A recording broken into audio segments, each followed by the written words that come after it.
You have one precious life. How will you make your money work for you? It's time for Sage Money Conversations, where your financial happiness and confidence are always the subject. Here's your host, certified financial planner, Barbara Norman. Hello and welcome to Sage Money Conversations. I'm your host, Barbara Norman, and we love to bring you topics that, let's face it, are great and educational.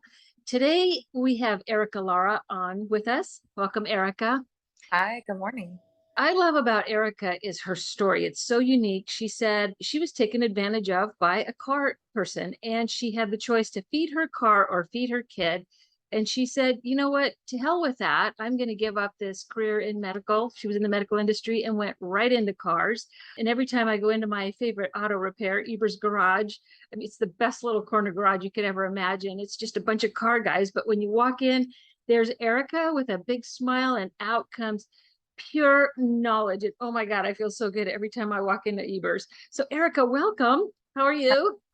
Good. How are you? Thank you so much for Yes, that. I've never met a girl who's as passionate about cars as you. And let's face it, guys love to talk cars and girls don't. And I know that's an overgeneralization, but you're unique in this. So how did you get started? Tell us about your background.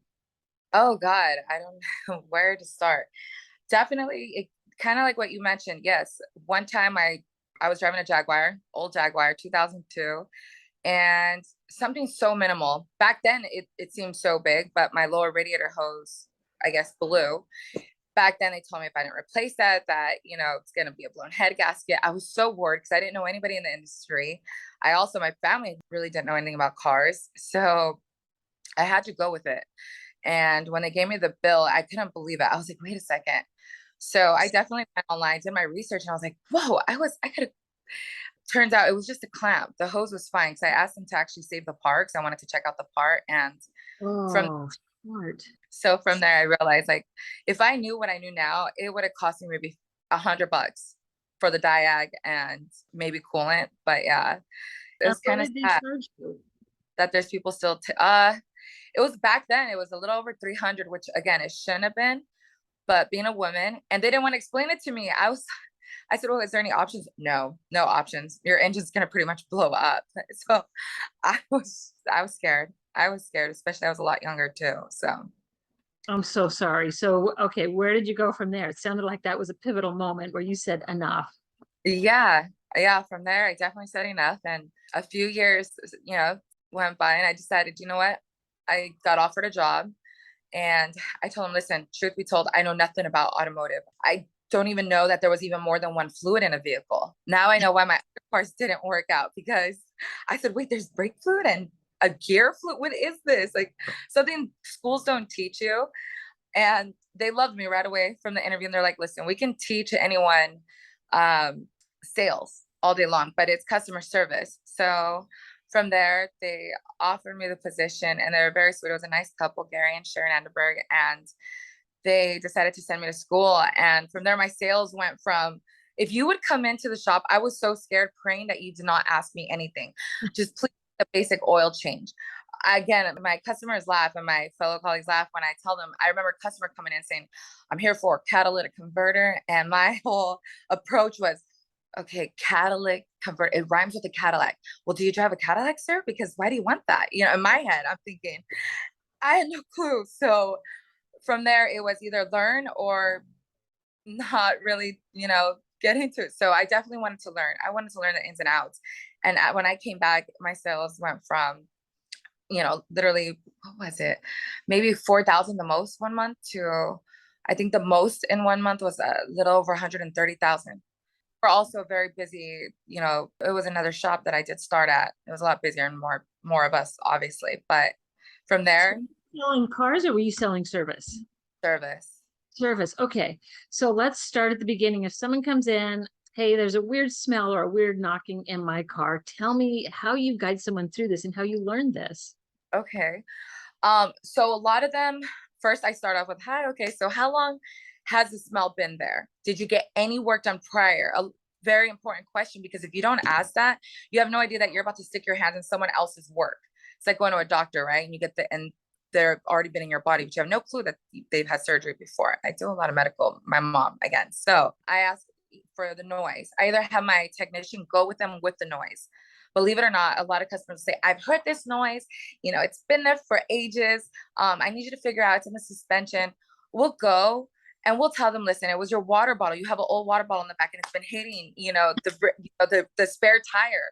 She's like, I swear to you, every time I come to a stop, it's a big clunk and it's really scary. And the big clunk is just a very heavy water bottle. So yeah, we definitely recommend going on a test drive, because that way we can identify the noise. Because you're not used to hearing the noise. You're hearing a noise that you're used to. Us, if we hear multiple noises, it's because we're not used to driving your car. So that's how we start the approach. How long has the noise been there? Or again, has someone else touched it? And what's the bare minimum? How long are you planning on keeping the car? That's another thing. Do you want us to, we can recommend, we can go big, we can go small. It just depends on what we find as well. So. And you were talking about right now how there's just post-COVID, we've had this disruption in the supply chain, and you're saying there's no cars out there. So it sounds to me like if someone came in with a major car repair, we're going to put a Band-Aid on it. How do we approach where we are right now? Right now, it's a little bit scary. Customers come in and they're so in demand, and I get it right now because they're so scared because of this, pandemic, that they have to understand that it's everywhere. It's not just in the medical industry, it's everywhere. With restaurants, with automotive, we can't even get a simple starter for, let's say, 2013 Sentra, because it hasn't either, it either hasn't been shipped or we haven't heard back from the vendor. It's getting a little harder getting parts. So when customers are coming in and they're on full demand, like, I need my car back, I need it fixed today. It's like, wait, we want to fix it today, but it's a matter of, can we get the part? Can we even get it here on time? And so forth. So what do you do in a situation like that? I mean, we got to start the car and get to work. Exactly. And we feel bad. So Tony is so awesome.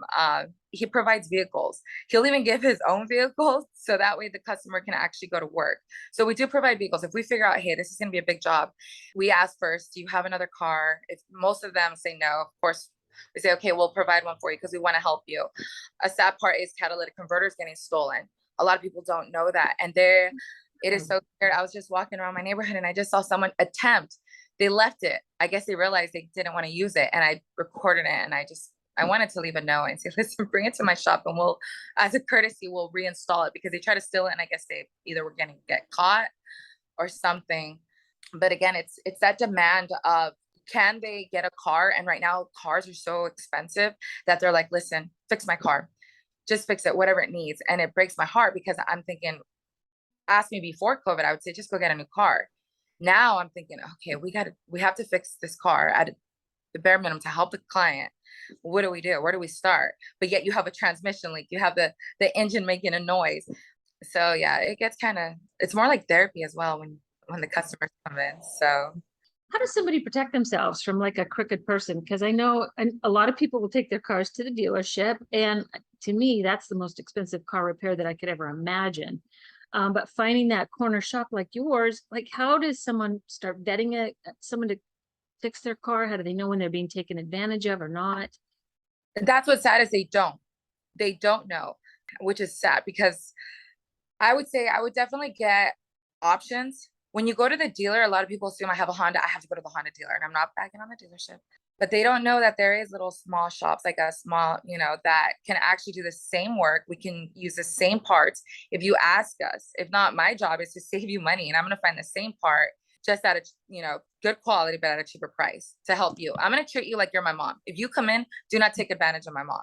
I want you to make sure that my mom is getting exactly what she needs, but at the right price. So definitely, I guess in the very beginning, when you asked me, why I'm always smiling, because to me, you're someone's mom, someone's pops, so I would say right now it's getting scared because of the fact that you're right. At the dealership, cars are very expensive, very, very expensive. And I'm going to do whatever it takes to help them.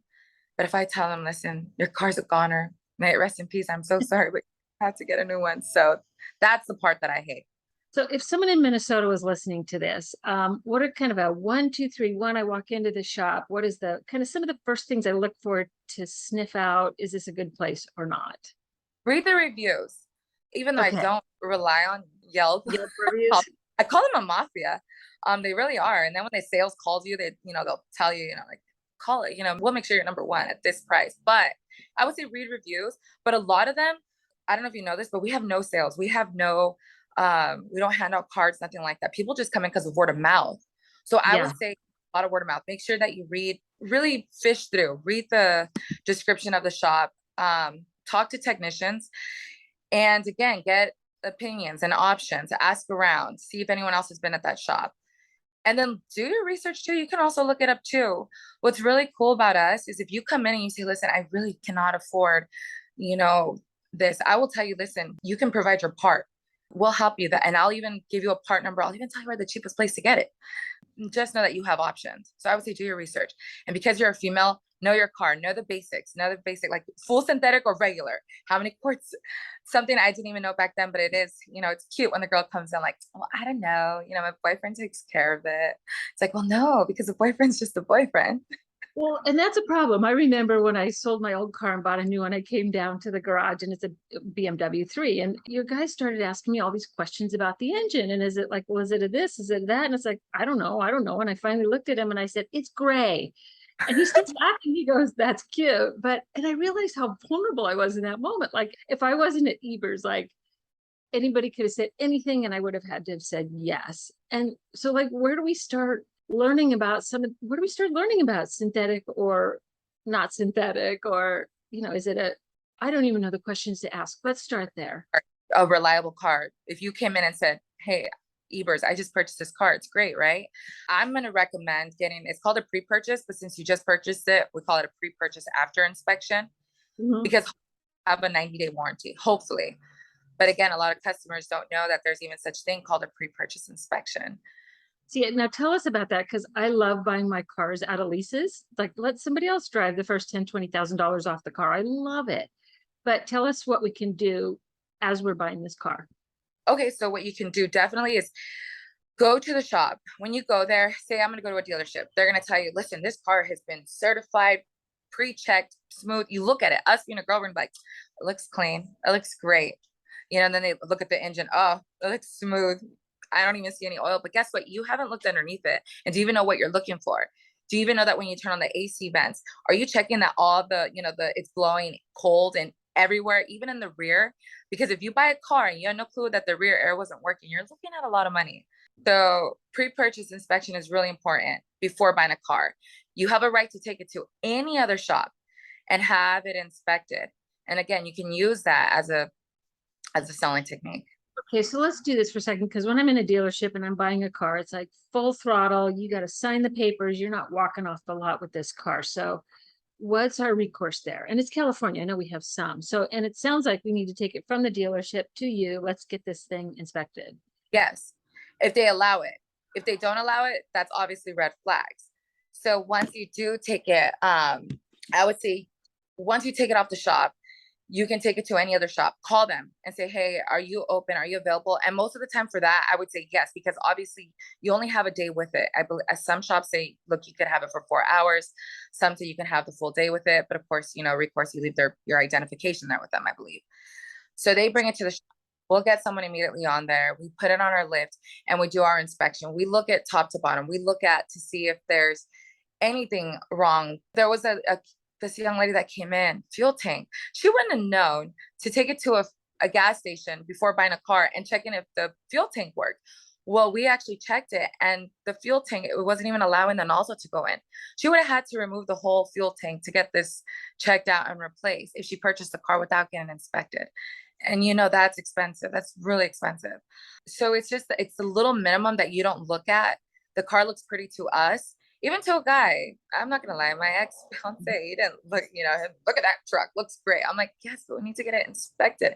They say, and him, it looks great though. I'm like, no, we're not. It's over 50,000, it's over $80,000 truck. We definitely need to get this inspected. Sure enough, shocks were leaking. The transmission was going bad. Everything that I would have no clue what to look at before. Now it definitely saved a lot of money for the both of us. So yeah. And so if you okay, let's use your truck for then. As an example, if you were buying this truck, you took it, gotten inspected, and there's, like you mentioned earlier, $13,000 of repairs. then what does the negotiation look like? Do you walk away from the car because we don't know what else is going wrong? Like, how would you handle that situation? So it depends on what we find, right? So if I say, listen, we found that it needs brakes. Every car needs brakes. So we're going to give you a breakdown. You're going to ask us, well, how much that is. So you're going to come back to us. I'm going to let you know what we found. You're going to take that. You're going to take what we found and what we didn't find. Sometimes I could find up to a bill, like you said, 13,000, something bare minimum 500. And they Yeah. can use, I know this was a selling price, but we found this wrong. Either they fix it and then you take it to get it re-inspected to make sure that it was fixed correctly, or they use that as, okay, well, we can take that. You can use it as a device. And trust me, as soon as you show them that you know what you're doing, they get scared. So Let's just get this car out of here.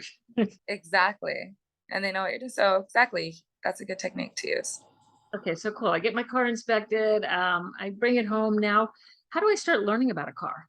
Okay, I know there's a manual. Reading that's Nobody going on. wants to do that. I don't even read the manual. But when you bring it to me, I have to know your manual. So when you bring it to me, I'm going to say, listen, this is very important. Every 60,000 miles, you have to replace spark plugs. When they sell you a car, they don't tell you this beautiful BMW. Did you know that you actually take the most expensive AC to get it recharged if you ever lack Freon? So if your AC ever blows warm, you have no clue that you don't have the old school Freon. You have the new school, which means it's a little over $400 to get your AC checked. They don't tell you that when selling a car. They also don't tell you, hey, by the way, every 60,000 miles, you have to make sure these spark plugs have to be replaced. And the intake has to be removed. So I would say bring it to your shop, your local shop, any shop, and ask obviously someone has their favorite person, right? Ask them, say, hey, what's something that I should look out for? Is this car, every 60,000 miles, should I look out for 100,000, 30,000? And because if you go by the manufacturer, they're going to tell you to do everything at 20,000.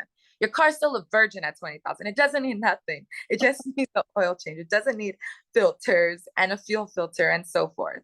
Well, it depends. And that's what I noticed about the manual in the dealership. It's like I come to you and it's like, here's this list of what they said. And yet you're saying, nah, it just needs this, which it's like, oh my gosh, it's the biggest relief ever. I just want to cry when I hear that. It's like, this is so great. Exactly. And again, we're not trying to bash the dealership, but it's definitely different there. I would say it's kind of selling your soul to the devil, because you do have to sell. And it's sad because it's here, when you bring it in, we're going to tell you what you need just, for that. And I'm going to take you out there. I'm going to walk you out there and I'll show you. And digital inspections, you like that, correct? You see exactly what we recommend and why. Me, I'm a girl. I want to see. If you tell me something's leaking, I want to see it. Show me proof. Everywhere. Well, you're bringing up like an interesting point that I think, and it's almost like there's a conflict of interest. You're talking about like the sales you have to make, and yet there's service. And so I think it takes a person who's got a heart and a soul who says, you're my mom. I'm not going to take advantage of you. Yes, I have to make my sales, but I'm not going to do it at the price of selling my soul to the devil. So I think relationships like you are a gem, and just how to find them. Thank you. Thank you. I appreciate that. You do, again, you treat everybody like family. It comes back to you. And the people you work with, you have to love what you do too. So Well, and yeah, talking like family, it's great because I walk in there and I see you controlling all the guys around you. And I just think it's great the way you've got all these men. You tell them where to go, how it's gonna be. I love it. Yeah. It was hard at first, being the new girl and telling them. And Ocean Beach is such a beautiful area. I honestly love it. I had no clue how busy that shop was until I started there. And it is just constant. And then with the heat wave this past week, I felt so bad for my guys. If you were giving any tip at all to someone who has this car, it's broken down. If you had any tip at all for someone, what would you tell them? Bring it to Eber Street Garage. No, if their car broke down, first thing is I always say I'm sorry, because I know it's scared because you don't know what you're on, either a freeway. My biggest thing is get it towed. If the check engine light's flashing, that's a siren. That's telling you stop the car. That's 911. So especially if lights are blinking, call the nearest mechanic shop. Again, do some research if you're not in the area, and get close. If you feel like it's not fair, do some research. Google it. How much does this cost, and so forth. No, that makes sense. And now you're reminding me of a time when I was in North LA and my car light went on and I called you, and it was great because you said, what color is the engine light? No, you can get home. Is it important? Is it not that important? Can you make it? Take it to a shop, have them pull a code, and Yeah. hope they're honest and they'll tell you, listen, this code, you can still drive it back home. Don't worry about it. And again, hopefully you get that honest shop, or they can be that shop and tell you, oh, don't drive it. It's not going to make it. So I was not in that situation. I was at a dealership and it was $280 to just get the code. And then it was like a Friday. We can't see you till Tuesday. Do I get a hotel stay in LA? It's crazy. So yeah, having someone like you on the other end of the line, you're just a lifeline. thank you. My mom is hearing this. Thank Have her you. listen. Have all your friends listen. Do you have any other tips for us? I would say, honestly, I know that a woman could do the same job. You can completely change course and do exactly what I do.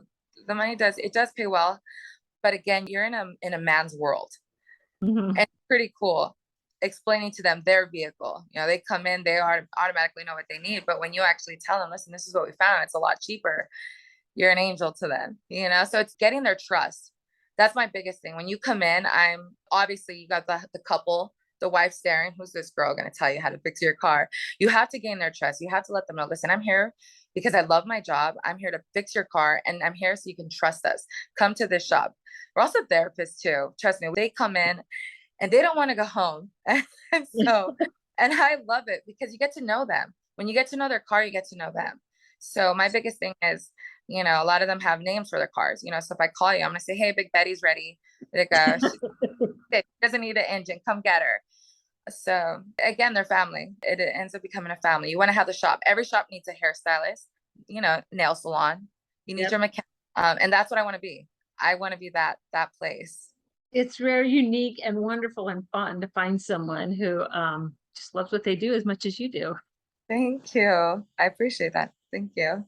Well, good. Thank you so much. And I look forward to getting this podcast out to everybody so we can talk cars.